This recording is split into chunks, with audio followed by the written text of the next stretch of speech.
देवक देव महामुनि शंकर गिरिजापति त्रिपुरारी के आरती उतारो मद नारी के। देवक देव महामुनि शंकर गिरिजापति त्रिपुरारी के आरती उतारो मद नारी के।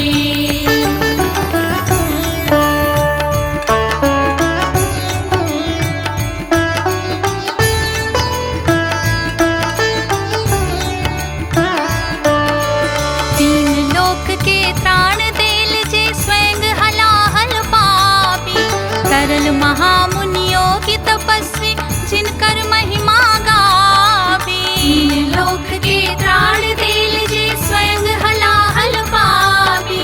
तरल महामुनियों की तपस्वी जिनकर महिमा गावी।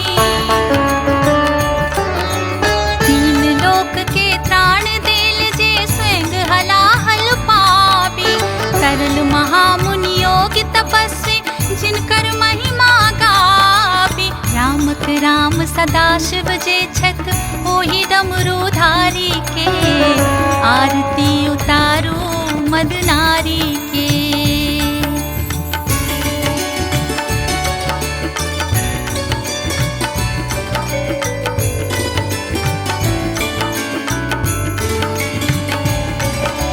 शत शत ज्वाला खंड अगोचर जिनका नेत्र विराजे। नित नूतन शब्दक जिनकर डिम डिम डमरू बाजे। शत शत ज्वाला खंड अगोचर जिनका नेत्र विराजे। नित नूतन शब्दक जिनकर डिम डिम डमरू बाजे।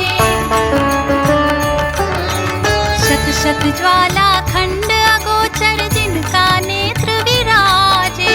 नित नूतन शब्दक जिनकर डिम डिम डमरू बाजे। कालनाथ प्रिय नाम जिनक छन अर्धचंद्रधारी के आरती उतारो मद नारी के।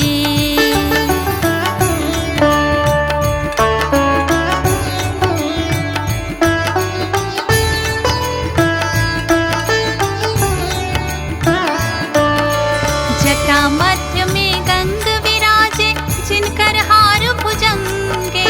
किंकर कहति कपूर बातिया कनक थार के संगे। जटा मध्य में गंग विराजे जिनकर हार भुजंगे।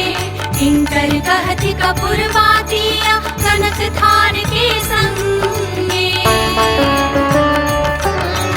जटा मध्य में गंग विराजे जिनकर हार भुजंगे।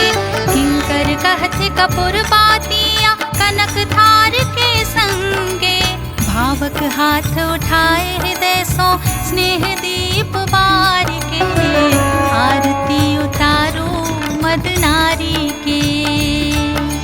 देवक देव महामुनि शंकर गिरिजापति त्रिपुरारी के आरती उतारो मद नारी के। आरती उतारो